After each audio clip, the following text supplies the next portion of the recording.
So the first ever crypto White House summit was a little bit of a nothing burger. It left a lot yet to be really discussed and desired, but we're going to go over what did happen. Now, there has been a couple of pretty awesome statements come out from President Trump in regards to crypto today at the first ever crypto White House summit, and we're going to take a look at some of those videos as well. So make sure you guys stick around to the end, so just to make sure that you guys are up to date on everything that's going on.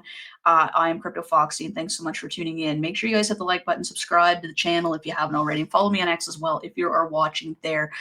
So Trump today has reassured the crypto sector that it is on new ground. It's ended the predecessor, and by his predecessor, he means Biden's administration's war on crypto.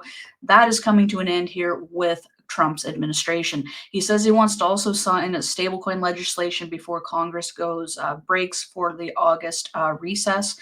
And he also states from this day on, America will follow the rule that every Bitcoiner knows well: never sell your Bitcoin. He said. I guess we're going to have to teach them not your keys, not your crypto, and HODL, right? Or HODL. So, HODL. Top executives of the industry have been in attendance for this summit.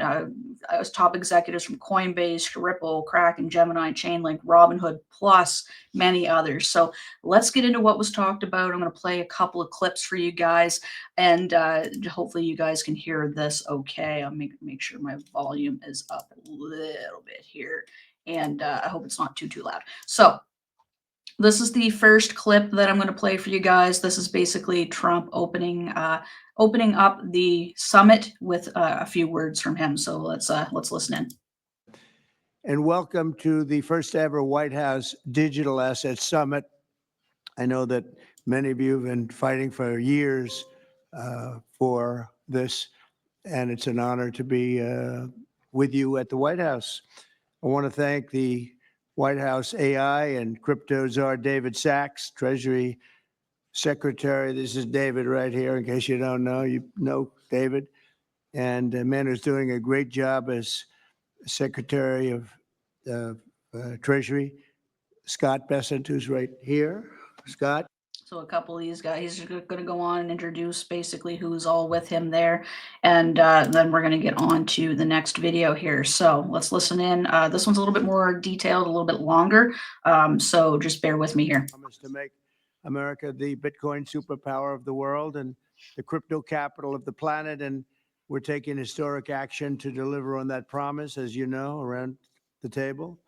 Yesterday, I signed an executive order officially creating our strategic Bitcoin reserve.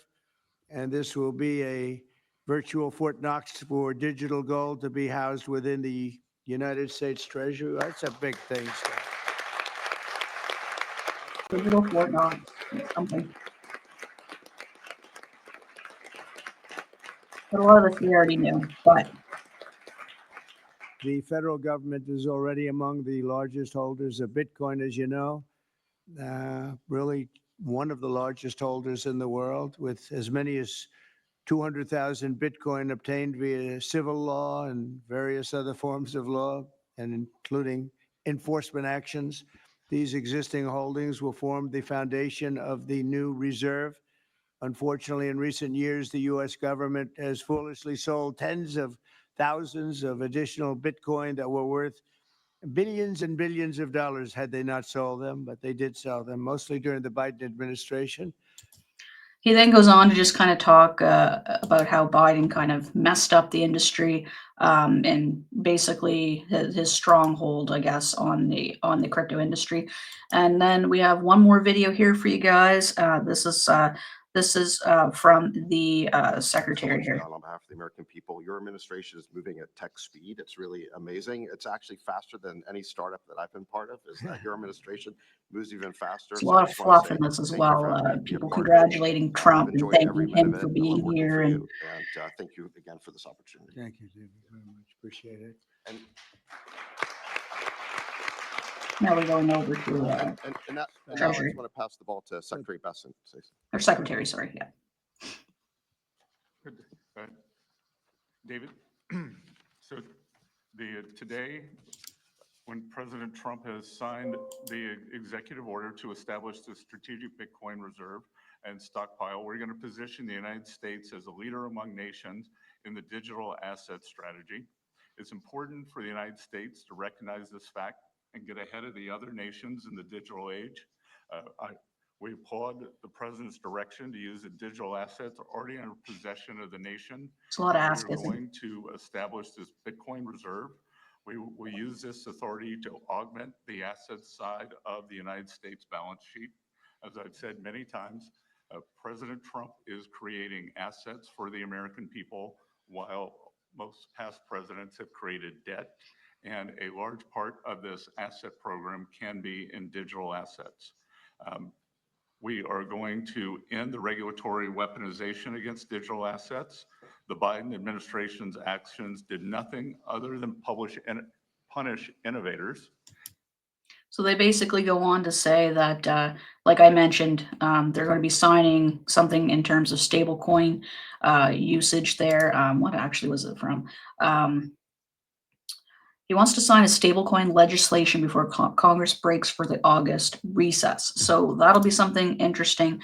Obviously, we'll have to wait to see what comes about that. But the crypto market, like I kind of figured and like we talked about yesterday in yesterday's video, a little bit of a sell the news event. We didn't really, the administration's not coming on here to pump our bags, right? They're here for themselves. They're here to basically come together. This meeting apparently was to be just kind of a meet and greet, a brief, something set in stone to say that we're here to work with you guys. And that's pretty much all it was. And I kind of wish we had known that from the beginning because, a lot of people were expecting a lot more information to come about, right? Especially myself. Like I was hoping that we would see some talks about potentially about, like taxes and, just like what exchanges can and cannot do and some of the problems that we've had in the industry in the past. And, maybe kind of just shoot the shit and kind of see if people have ideas and just kind of foster that conversation, right? And that's not really what we saw. We basically saw people coming on and thanking Trump for inviting them there, for them being there, and for him, taking crypto more seriously. And that's pretty much all it really was. Other than that, there hasn't been much information really that we haven't already known come about. So, guys, it was a little bit of a nothing burger, like I mentioned, right? There's a lot left to be desired. There's a lot of information that we still don't have details on, and I guess it's going to be that way until we get some more information from Trump, until some of these people come together and they have these very thought-provoking conversations that I was kind of hoping that we would see today. But so yeah, I was waiting all day for this summit to start. The live stream that was happening on Fox News was talking about some FIFA organization coming to the States, and they're gonna, I don't know. And anyways, I just kind of tuned it out.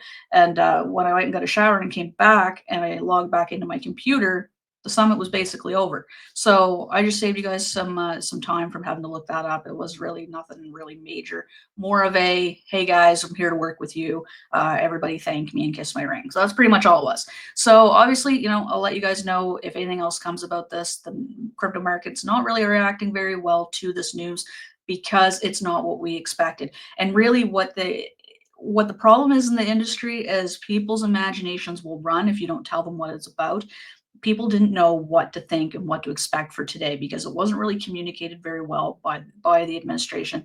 And that makes people speculate. And what speculation does is create false expectations, right? And that's kind of what we're seeing today. We're going to see a little bit of a market sell-off. We're going to see a ton of volatility as well. And the tariffs are still looming. The tariffs are still potentially in play, and the financial markets right now are just not reacting very well to the uncertainty. So that's pretty much what we got for your crypto news today. I'm cryptoFOXXY, and thank you guys so much for stopping by the channel. Peace.